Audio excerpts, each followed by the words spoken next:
Assalamualaikum warahmatullahi wabarakatuh. Ketika malaikat nafsu dengan perempuan.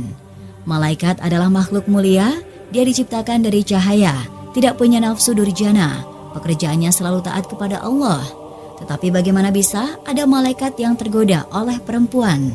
Maka pada kesempatan kali ini kita akan menceritakan kisah Harut dan Marut. Kisah ini bercerita tentang malaikat yang tidak mampu menahan godaan hawa nafsu. Kala itu para malaikat melihat amal-amal manusia diangkat ke langit. Amal-amal itu penuh dengan maksiat dan amal buruk. Para malaikat pun berkomentar. Mereka menghina manusia dengan berkata, "Engkau jadikan mereka di bumi, engkau pilih mereka, tetapi mereka malah durhaka kepadamu." Kata para malaikat kepada Allah SWT. Lalu Allah pun menjawab mereka, "Andaikan aku jadikan kalian di bumi dan aku berikan kepada kalian apa yang aku berikan pada anak Adam, kalian akan melakukan hal yang sama. Maha suci engkau, tidak sepantasnya bagi kami durhaka kepadamu," kata para malaikat. Lalu Allah meminta kepada para malaikat untuk memilih salah satu mereka. Lalu para malaikat itu memilih Harut dan Marut. Setelah itu Allah menurunkan dua malaikat itu ke bumi. Allah juga memberi rasa syahwat dalam diri mereka berdua. Allah berpesan kepada malaikat Harut dan Marut agar memberi keputusan pada manusia dengan hak. Allah juga melarang mereka syirik, membunuh tanpa hak, zina dan meminum minuman keras. Malaikat Harut dan Marut ini termasuk malaikat yang istimewa. Dia adalah malaikat yang paling soleh dan paling banyak ibadahnya. Karenanya, dia dipilih mewakili malaikat yang lain untuk menerima tantangan dari Allah SWT. Begitulah awal mula kisah Harut dan Marut. Ketika berada di bumi, malaikat Harut dan Marut menjadi penengah di antara orang-orang yang berselisih. Mereka memutuskan sebuah hukum untuk orang yang bersalah. Ketika sore hari menjelang, malaikat Harut dan Marut menyebut nama Allah yang Maha Agung, lalu naik ke langit. Namun sayang seribu sayang, tidak sampai 1 bulan, malaikat Harut dan Marut sudah tergoda oleh kecantikan seorang wanita. Bahkan ada yang mengatakan, malaikat Harut dan Marut mulai tergoda di hari pertama berada di bumi. Kala itu ada seorang perempuan mengadu kepada mereka berdua. Zuhrah namanya. Dia perempuan yang sangat cantik dari bangsa Persia. Ada yang mengatakan dia adalah Ratu Persia. Ketika malaikat Harut dan Marut melihat perempuan itu, hatinya bergetar. Mereka berdua langsung jatuh cinta. "Apakah hatimu berguguran sebagaimana hatiku berguguran saat melihatnya?" tanya salah satu malaikat Harut dan Marut pada temannya. "Iya," jawab temannya itu. Lalu mereka berdua merayu perempuan itu. Perempuan itu tidak mau. Lalu perempuan itu pulang. Di hari yang kedua, perempuan cantik itu datang lagi. Lagi-lagi, Harut dan Marut merayunya lagi. Perempuan itu akhirnya mau, tetapi dengan beberapa syarat.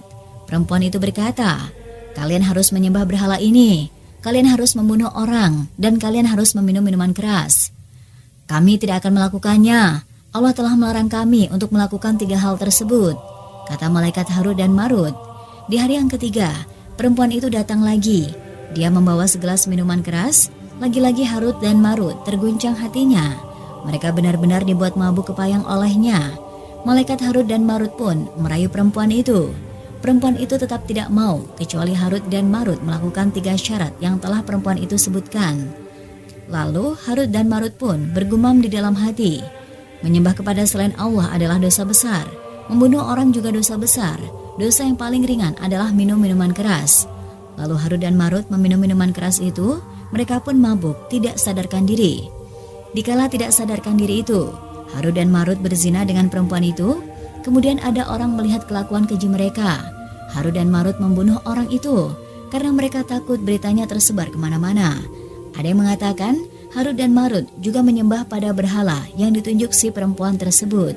Begitulah kisah Harut dan Marut dalam satu versi. Gara-gara minuman keras, dia malah melakukan semua pelanggaran-pelanggaran besar.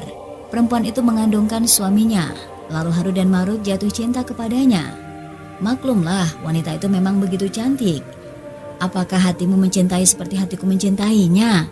tanya salah satu dari kedua malaikat Harut dan Marut tersebut. Temannya pun menjawab, "Iya." "Apakah engkau ingin memutuskan sebuah hukum yang memberatkan pada suami perempuan tersebut?" tanya lagi salah satu dari Harut dan Marut. "Apakah kamu tidak takut pada siksaan Allah?" Salah satunya balik bertanya, "Bukankah Allah Maha Pengampun dan Maha Penyayang?" Salah satunya membalas dengan pertanyaan pula, Maka malaikat Harut dan Marut memberi keputusan yang memberatkan kepada suami perempuan itu. Ternyata kisah Harut dan Marut ini tidak hanya sampai di situ. Perempuan itu masih meminta lebih dan lebih. Maka ketika malaikat Harut dan Marut menggoda perempuan cantik itu, si perempuan itu tidak mau. Dia akan menerima Harut dan Marut jika mereka mau membunuh suaminya. "Apakah kamu tidak takut pada siksa Allah?" kata salah satu malaikat Harut dan Marut kepada temannya. "Apakah kamu tidak percaya kepada ampunan dan rahmat Allah?" jawab salah satunya. Lalu mereka pun membunuh suami perempuan itu.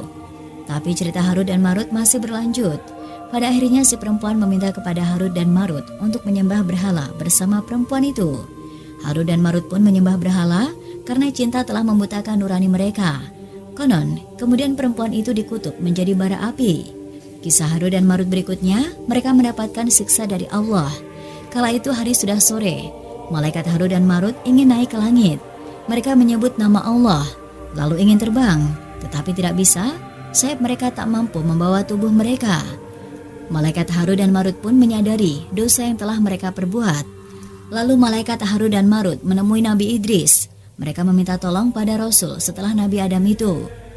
"Aku melihat ibadahmu naik sebagaimana ibadah semua orang naik, maka tolonglah kami kepada Tuhanmu," kata Harut dan Marut. Nabi Idris menerima permintaan mereka, lalu Allah memberi pilihan kepada Harut dan Marut antara siksaan akhirat atau siksaan dunia. Malaikat Harut dan Marut memilih siksaan di dunia, karena siksaan dunia pasti ada akhirnya. Mereka disiksa di Babilonia. Ada banyak pendapat mengenai siksaan malaikat Harut dan Marut. Ada yang mengatakan rambut Harut dan Marut digantung sampai hari kiamat. Ada yang mengatakan Harut dan Marut kakinya di atas, kepalanya di bawah. Mereka dipukul dengan besi. Ada juga yang mengatakan ada seorang laki-laki mendatangi Harut dan Marut. Laki-laki itu ingin belajar sihir. Laki-laki itu mendapati Harut dan Marut sangat mengenaskan. Kakinya digantung, matanya membiru, kulitnya menghitam, dan lidahnya dekat dengan air kira-kira 4 jari. Akan tetapi dia haus sekali dan tidak bisa minum air itu. Ketika melihat hal itu, laki-laki itu berucap, "La ilaha illallah." Harut dan Marut mendengar ucapan itu. Harut dan Marut pun mengucapkan, "La ilaha illallah." Lalu bertanya, "Siapa dirimu?" "Aku seorang laki-laki dari jenis manusia." "Kamu umatnya siapa?" Laki-laki itu menjawab, "Umatnya Nabi Muhammad SAW." Malaikat itu berkata, "Oh, apakah Muhammad sudah diutus sekarang?" Lelaki itu menjawab, "Iya." "Alhamdulillah," kata malaikat Harut dan Marut. Tampaknya mereka bahagia sekali. Diriwayatkan dari Ali bin Abi Thalib yang mengatakan bahwa kedua malaikat itu mengajarkan kepada manusia tentang peringatan terhadap sihir, bukan mengajarkan untuk mengajak mereka melakukan sihir. Imam Ajajaj mengatakan bahwa perkataan itu adalah juga pendapat kebanyakan ahli bahasa. Artinya bahwa pengajaran kedua malaikat itu kepada manusia adalah berupa larangan. Keduanya mengatakan kepada mereka, "Janganlah kalian melakukan ini," yakni sihir, "dan janganlah kalian diperdaya dengannya, sehingga kalian memisahkan seorang suami dari istrinya." Dan apa yang diturunkan kepada mereka berdua adalah berupa larangan. Wallahu alam. Dan itulah sobat, sedikit kisah kali ini. Kurang lebihnya saya mohon maaf dan sampai jumpa di cerita berikutnya. Wassalamualaikum warahmatullahi wabarakatuh.